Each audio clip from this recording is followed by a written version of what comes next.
Good morning, Philippines. This is my Padua, and we're back to our latest analysis, and we are now giving you the very latest or the initial update on the newly formed tropical depression 14W. This is already known as Pre-INDAY since it is likely to enter the Philippine area of responsibility. This is from a very small low-pressure system that formed in the wake of Typhoon Hinamnor or Henry, and it's now developing rapidly. It's a very small system moving southward near the Philippine area of responsibility, and this is for today, Wednesday morning, September 7, early morning, okay?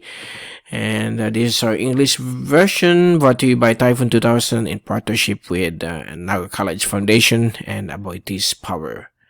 Let's begin with our update. Here's the latest graph set that we created just last night. As you can see, a couple of thunderstorms persist across the Philippine Islands. These are localized ones. And the southwest monsoon has weakened into southwesterlies, with a monsoon trough developing over the east coast of Vietnam. And here, this is the suspect that we are observing. It's now a tropical depression. It's no longer 91W. This is now tropical depression 14W. It has been upgraded by the Joint Typhoon Warning Center. And this 92W will be absorbed into the circulation of 14W, but we are still observing if it will become also a separate system. And we have here a monsoon trough connected to another shallow LPA, which is quasi-stationary, far away to the northeast of these twin LPAs, which is right now 91W, is now 14W. So here's the fast animation. As you can see, the small LPA has rapidly became a small blob, a midget tropical cyclone, and moving fast towards the south at a speed of 31 kph, but during the past 6 hours it slowed down to 19 kph, and it is likely to enter the Philippine area of responsibility within the next 12 to 24 hours. And we'll be issuing storm watches for this system since the forecast of this storm will move in the general direction of Taiwan. We'll be issuing updates maybe later tonight since I will be out attending the wake of my father-in-law, which passed away last week. So I'm going to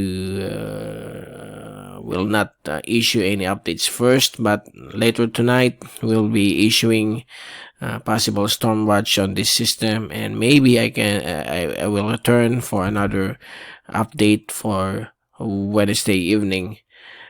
Just stay put, okay? And let's move now to the zoom in satellite animation from CIMSS tropical cyclone page. There you go.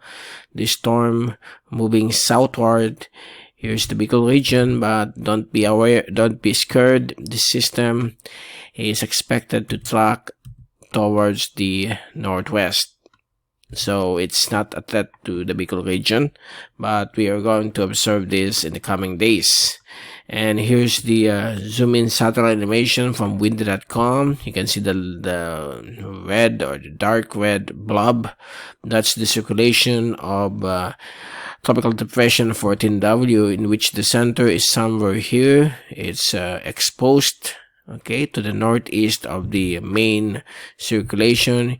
Here comes the other one. This is 92W. There's a possible merger of these two. This weaker 92W will be moving into the circulation of 14W, okay? And thunderstorms are still existing across Central Luzon, including Metro Manila.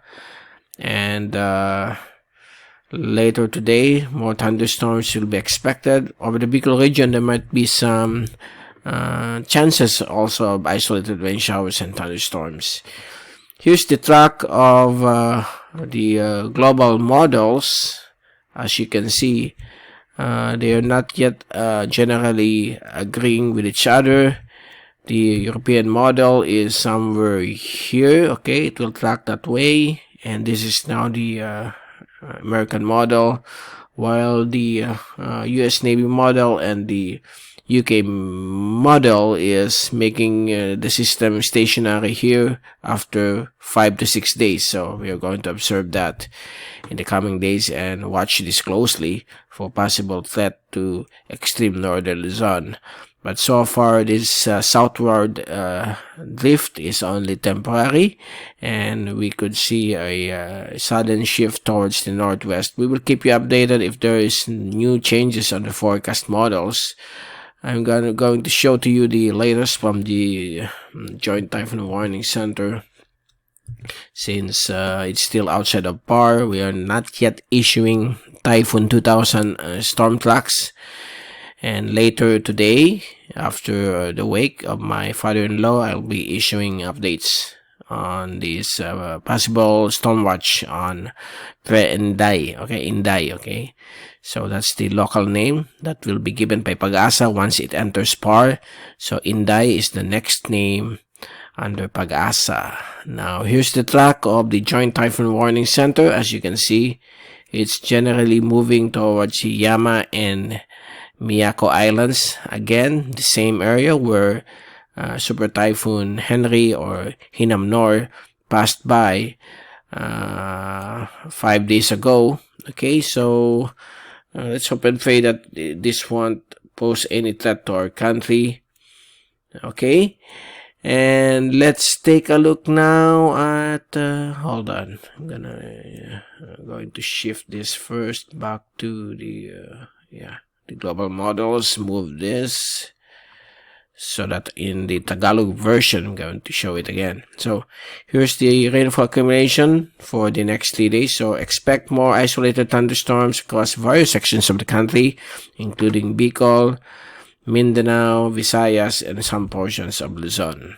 And this reddish to violet color is the circulation of Tropical Depression 14W, soon to be INDAY. Okay, and here's the Global Tropics Hazards and Benefits Outlook from the Climate Prediction Center for the next 2 weeks. For week 1, valid September 7 to September 13. This is now already high. It's no longer medium. Actually, it's already a tropical cyclone. And there's another one here. The Philippines might have below average rainfall. Okay. And on week 2, valid September 14 to September 20, another formation is at moderate confidence, possible to form east of extreme northern Luzon, to the north of Guam, between September 14 to 20. Okay, so there might be another back-to-back cyclones, but so far no threat yet to the Philippine Islands.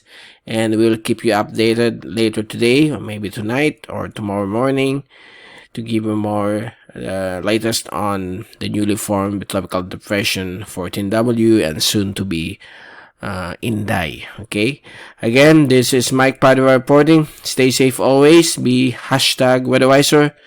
And thank you so much for watching our channel.